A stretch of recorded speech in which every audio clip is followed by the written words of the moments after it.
बुद्धं शरणं गच्छामि।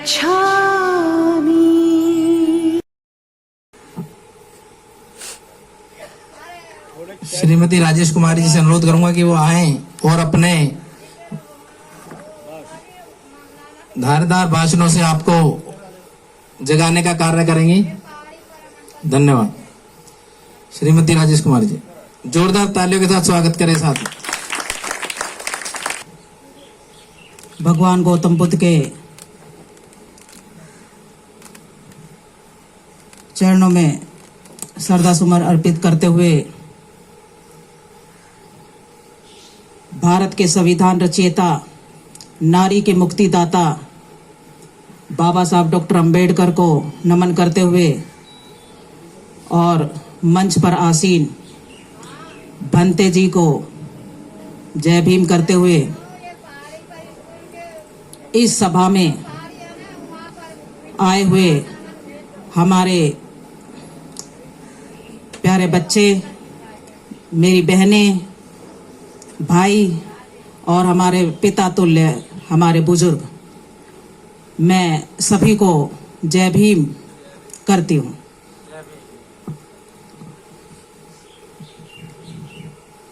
साथियों, मैं अपनी बात शुरू करूं उससे पहले मैं ये कहना चाहूंगी कि मैं जो भी बात यहाँ आपके सामने करूंगी उसमें मेरी एक भी बात नहीं होगी।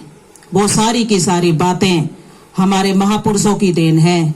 उनमें कुछ बढ़ाना घटाना हमारी औकात नहीं है, क्योंकि हम अपने महापुरुषों के बताए हुए बातों को ही मान लें और उन पे चल लें तो हमारा जीवन वैसे ही सफल हो जाएगा। हमें किसी और आडंबर की, किसी और चीजों की जरूरत नहीं है।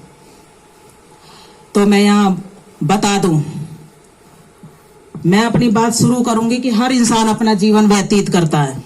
हर इंसान अपना जीवन व्यतीत करता है, पैदा होता है और एक दिन इस दुनिया को छोड़ करके जाता है। ये बिल्कुल अटल सत्य है, इसे कोई नकार नहीं सकता, क्योंकि इंसान जो पैदा हुआ है उसे जरूर एक न एक दिन ये धरती से छोड़ करके उसे जाना ही है। लेकिन हम फिर भी कल्पना करते हैं कि पता नहीं हम अगले जन्म, पिछले जन्म, इन सब में उलझे हुए हैं। अगला जन्म नहीं है, कहीं पिछला जन्म नहीं है, जो कुछ है यही है। जो कुछ है इसी में जो काम करना है इसी में कर लो। क्यों? क्योंकि इंसान अपने लिए जो पैदा होता है वो तो हर इंसान करता है, लेकिन जो समाज के लिए करता है वो सही मायने में अपनी ड्यूटी निभाता है। हमारा फर्ज बनता है, हमारा बुद्धिजीवी भाइयों का, बहनों का फर्ज बनता है कि हमें जो है समाज के लिए जरूर जीना चाहिए। मेरी बहनें बैठी हुई हैं और मैं देख रही हूं कि हमारा ये जो संघर्ष है वो हमारी बहनों की वजह से ही रुका हुआ है। क्योंकि सभाओं में आदमी जाते हैं और वो सुन के आते हैं, वो उस बातों को मानते भी हैं, लेकिन घर में जाते हैं तो वो जीरो हो जाते हैं।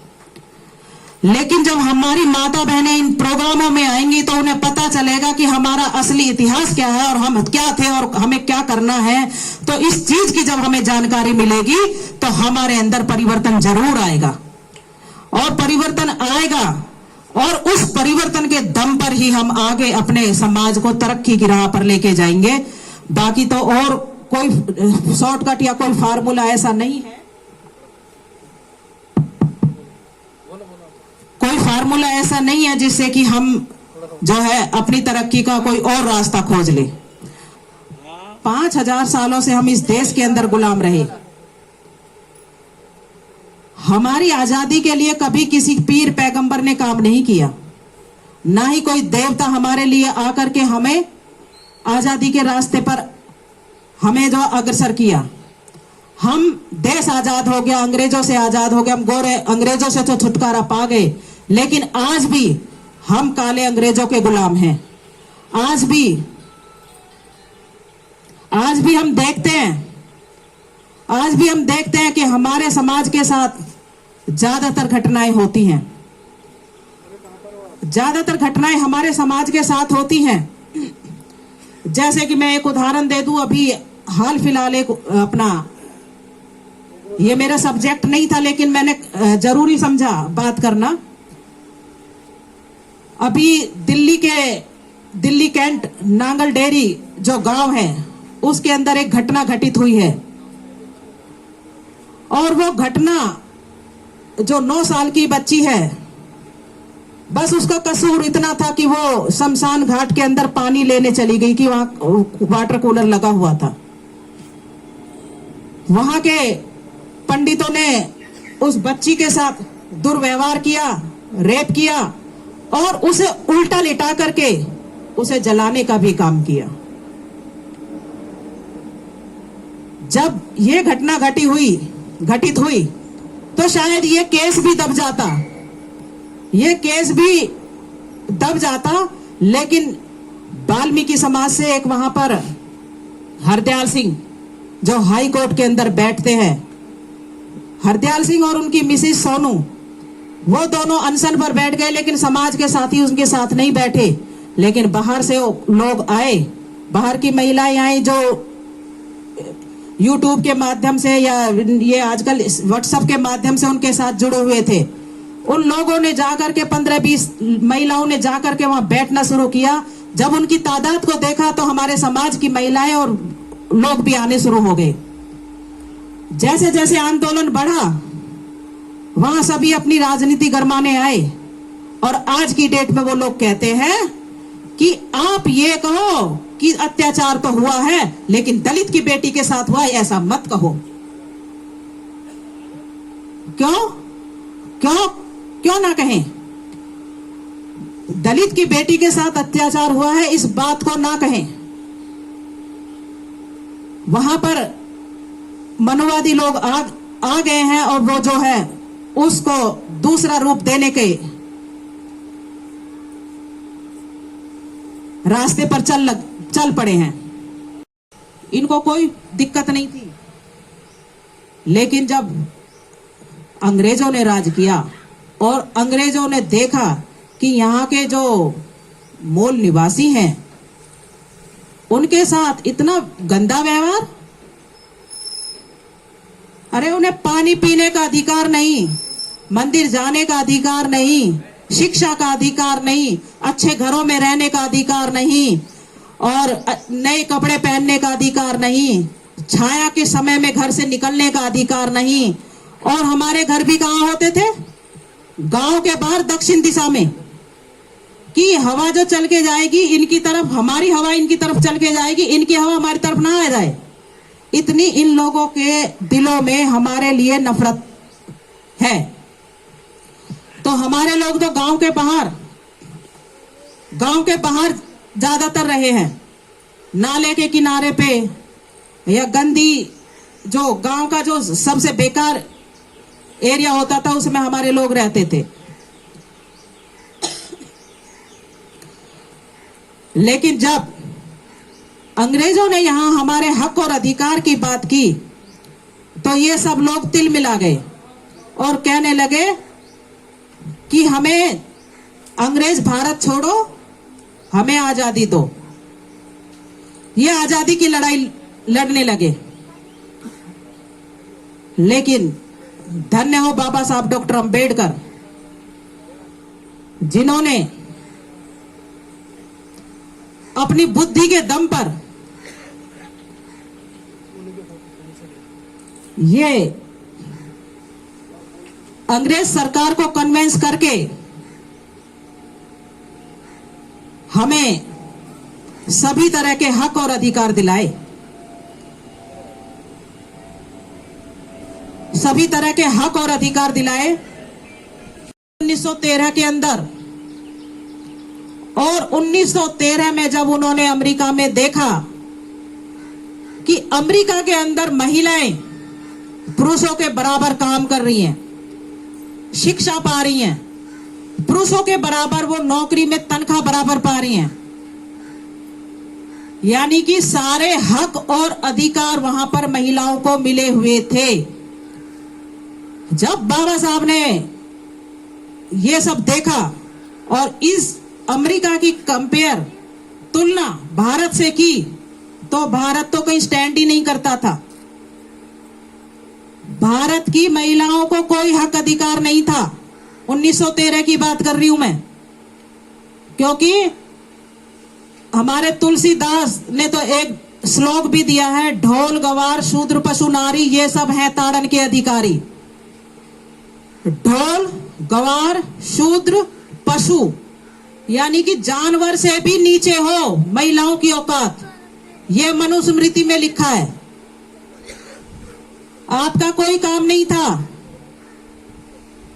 एक कुत्ते बिल्ली से भी बदतर जिंदगी थी औरत की, लेकिन आज सर का ताज बनी बैठी हो तो मेरी माता बहने ये सब के पीछे इस महापुरुष की देन है, बाबा साहब डॉक्टर अम्बेडकर की देन है। तो बाबा साहब ने जब देखा, उनके लिए एक विचित्र संसार था, एक विचित्र दुनिया थी अमेरिका में। उन्होंने वहां पे कसम खाई कि जब मैं भारत वापस लौटूंगा तो 2 ही वर्गों के लिए काम करूंगा। पहला वर्ग है महिला वर्ग। पहले चिंता किसकी की? हम महिलाओं की।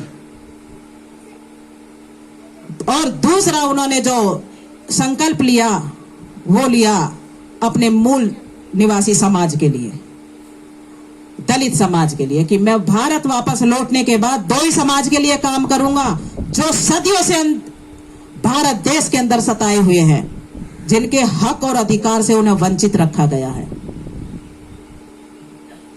पढ़ाई पूरी करने के बाद जब बाबा साहब भारत वापस आए तो उन्होंने इन 2 वर्गों के लिए ही काम किया। अंग्रेजी हुकूमत ने भी बाबा साहब डॉक्टर अंबेडकर को लेबर मिनिस्टर बनाया 1942 के अंदर,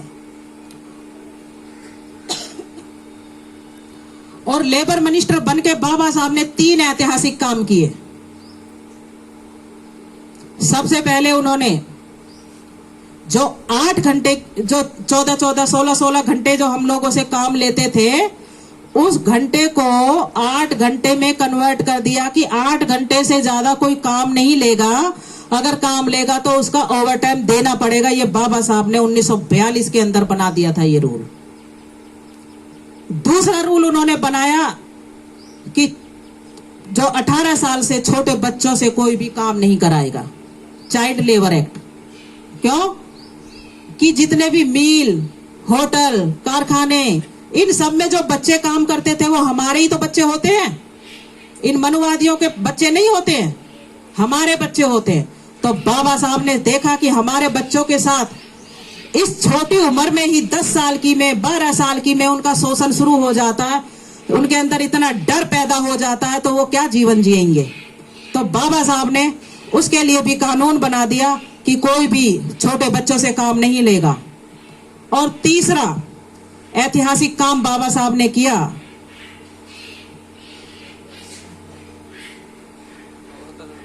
महिलाओं के लिए प्रसूति अवकाश। यानी कि एक महिला जब बच्चे को जन्म देगी तो उसे 6 महीने की घर बैठे तनख्वाह मिलेगी। इस बात का प्रावधान भी बाबा साहब डॉक्टर अंबेडकर ने 1942 के अंदर कर दिया था।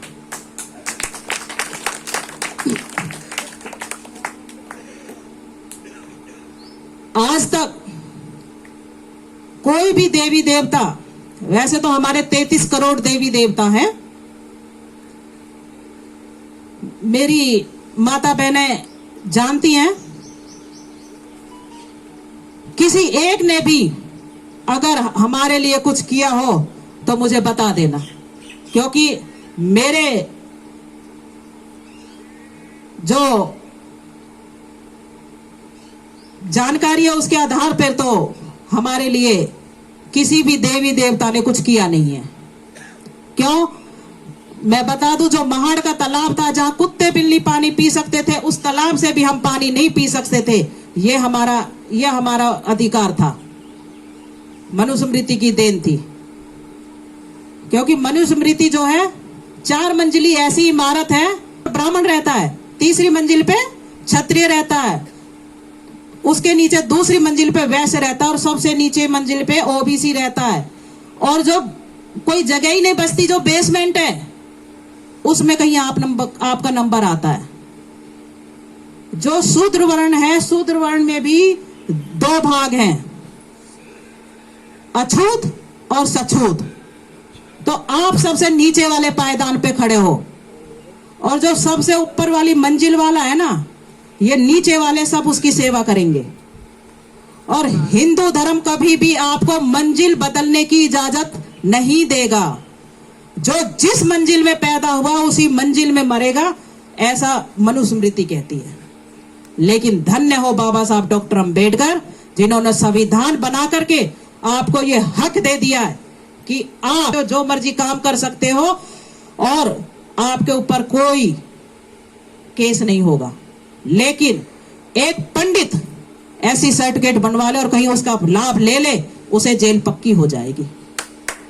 अभी लक्ष्मीबाई नहीं आती, ना ही हमें कभी फूलन देवी आती जिसने ठाकुरों को गोली निकाल दी थी। हमें फूलन देवी कभी नहीं आती, हमें माता जरूर आती है। देखा होगा मेरी माता बहनों ने तो जरूर देखा होगा। तो वो माता आती है, ऐसा आपका विश्वास है? अगर माता आती है तो फूलन देवी तो किसी पे आनी चाहिए। किसी भाई के ऊपर अंबेडकर भी तो आना चाहिए, किसी भाई पे महात्मा फूले भी तो आना चाहिए, क्योंकि वहां ढोंग नहीं है। ये सारे ढोंगी हैं। अब मैं वहीं आ जाती हूँ, पृथ्वीराज रोड पे बाबा साहब को बंगला अलॉट हो गया और 3-4 महीने बाद कुछ लोग बाबा साहब से मिलने आए। कहते हैं कि बाबा साहब आपने तो ये कोठी बड़ी चमका दी है, यहाँ तो बड़े अच्छे से फूल पौधे खुशबू आ रही है, आपको डर नहीं लगता यहाँ पे भूत आते जाते हैं? अब ध्यान से सुनना बाबा साहब का क्या जवाब था। बाबा साहब कहते हैं मैं तो पूरी जिंदगी जिंदा भूतों से लड़ता आया हूं। मैं तो पूरी जिंदगी जिंदा भूतों से लड़ता आया हूं। ये मरे हुए भूत जिन्हें मैं जानता नहीं, ये मेरा क्या बिगाड़ेंगे? तो मेरी माता बहनें सुन ले, कहीं कोई भूत नहीं होता, कहीं कोई प्रेत नहीं होता, कहीं कोई देवी नहीं होती है, कहीं कोई देवता नहीं होता है। जीते जी इंसान से प्यार मोहब्बत करो। हम आपस में एक दूसरे के काम आ सकते हैं। मरने के बाद अपने माँ बाप नहीं मिलते तो ये कहाँ मिलेंगे? पहाड़ों पे जाते हैं इन्हें देखने के लिए। अरे देखना ही है तो माड़ का तालाब देखो, जहां हमारे महापुरुष ने संघर्ष किया था। काहे को वैष्णो देवी जाते हो? कालाराम मंदिर देख के आओ, जहां हमारे महापुरुष ने 1.5 साल आंदोलन किया। देखना है तो 26 अलीपुर रोड देखो, जहां बाबा साहब ने अपना पूरा जीवन बिताया है। देखना है तो चैत्य भूमि देखो बॉम्बे की, जहां बाबा साहब का अंतिम संस्कार हुआ था। नागपुर की धरती देखो, जहां बाबा साहब डॉक्टर अंबेडकर ने जो है धर्म की दीक्षा ली थी। और देखना है तो भीमा कोरे गांव देखो। युद्ध हुआ, हमारे 500 सैनिकों ने 28,000 पेशवाओं को धूल चटा दी थी। तब से ये झाड़ू पर था और ये गले में लटकी हुई हांडी हमारी बंद हुई है। अरे कौन से देवी देवता को मानते हो? कोई आया हमारे काम? किसी ने आज तक भी कुछ हमारे लिए किया हुआ? मैंने पहले भी कहा था और फिर कह रही हूं, तो मुझे जरूर बता देना। हमारे काम कोई नहीं आएगा। हमें हक और अधिकार अगर दिए हैं तो बाबा साहब डॉक्टर अंबेडकर ने दिए हैं। अरे माता रमाबाई जो बाबा साहब की पत्नी थी, उसके जीवन को देखो। भूख के कारण बच्चे खत्म हो गए, भूख के कुपोषण के कारण वो खुद खत्म हो गई, लेकिन समाज के लिए बाबा साहब को नहीं कभी रोका। कभी नहीं कहा कि बाबा साहब आप मत जाओ। उन्होंने हमेशा बाबा साहब को प्रेरित किया। बाबा साहब जब पढ़ने गए थे, उपले बेच करके, गोबर बीनती थी गली गली, उपले बेच करके, उपले बनाए, उपले बेच करके पैसे इकट्ठे करके बाबा साहब को भेजे और खुद भूखी रही। एक आदमी था, वो शिव जी की पूजा कर रहा था। और आंख बंद कर रखी थी और शिव जी को लड्डू चढ़ा दिया और शिव जी से कहता है कि हे शिव जी भगवान तू मुझे ये दे दे वो दे दे फलानी चीज ढिमकी चीज, उससे पता नहीं क्या क्या मांग रहा। अब वो मूर्ति है उसे खरीद के लाए हम, उस मूर्ति को मैं कहती हूँ 500 रुपए की खरीद के लाए। वैसे 500 की कोई मूर्ति मंदिर के लिए लाता नहीं है, ले आते हैं अब। चलो मैंने कह दिया 500 की है, उससे चीज मांग रहे हैं हम लाख रुपए की, देगा वो? उसकी औकात कितनी है? उसकी अपनी औकात कितनी है? और उसे बेचने भी जाओगे तो नहीं, कोई नहीं लेगा, वो फिर किसी पीपल के पेड़ के नीचे पाएगी। तो वो आदमी कहता है कि भाई मैंने ये लड्डू चढ़ाया तो मैं, और आप मेरे से प्रसन्न होके मेरे ये काम पूरे करो। एक चूहा देख रहा था, चूहा भागा भागा आया, लड्डू को खींच के ले गया। शिव जी की उसने व्यक्ति ने आंख खोली, कहता ये तो बेकार है, शिव जी तो अपने लड्डू ही ना बचा पाया, तो मुझे चूहे को पूजा करनी चाहिए। उसने एक मिट्टी का चूहा लिया, वो बिठाया, उसकी पूजा करने लगा। और जब वो उसकी पूजा कर रहा था तो वहां और चूहे भी थे, जिंदे चूहे भी थे। तो बिल्ली देख रही थी, वो चूहा से कहता है, हे गणेश भगवान तू सबसे पहले पूजा के योग्य है, ये है वो है, उससे भी अपनी मुझे ये दे दे और मुझे वो दे दे, इस तरह की बात कर रहा था। जब वो उससे इस तरह की बात कर रहा था तो बिल्ली आई, बिल्ली चूहे को पकड़ के ले गई। अब कहता है कि ये तो चूहा भी काम का नहीं है, तो गणेश भी काम का नहीं है। उसने फिर बिल्ली को पकड़ा और बिल्ली को नला धुला के बैठा के उसको तिलक लगाया और कहता है, हे बिल्ली मौसी तू शेर की मौसी है, तू बहुत अच्छी है, ये है वो है, उसे मक्खन लगाया और तू मेरे ये काम कर दे। अब वो कुत्ता देख रहा था, कुत्ता आया बिल्ली को ले गया, बोला ये भी बेकार निकली, ये तो शेर की मौसी बेकार निकली। तो उसने फिर जो है कुत्ते को पकड़ा, अब कुत्ते की पूजा करने लगा। और जब वो कुत्ते की पूजा कर रहा था तो उस घर की जो जनानी थी, उस आदमी की जो बीवी थी, वो देख रही थी, अरे बहुत देर होगी, कभी बिल्ली को पूज रहा है कभी कुत्ते को पूज रहा है। उसने लिया लठ और कुत्ते को 2 मारे, कुत्ता भाग गया। कहता है ये तो कुत्ता भी बेकार है, ये तो मेरी बीवी मजबूत है। तो मेरी माता बहनों तुम मजबूत हो, जितने भी ये पूजा है ना, आपके सामने कुछ नहीं है, उन सब से मजबूत आप हो। तो इसलिए अपनी ताकत को पहचानो, इस पाखंड से निकलो, जितना हो सके अपने घर के काम के साथ साथ अपनी 1-2 माता बहनों को जितना आपकी क्षमता है उतना बताने का काम करो। क्यों? क्योंकि जब तक हम बताएंगे नहीं, हम है वो हमारे भोले भाले बहन भाई हैं, जब तक उनको पता नहीं चलेगा उनके अंदर परिवर्तन नहीं आएगा। तो परिवर्तन लाने के लिए छोटे छोटे कदम बढ़ाने पड़ते हैं।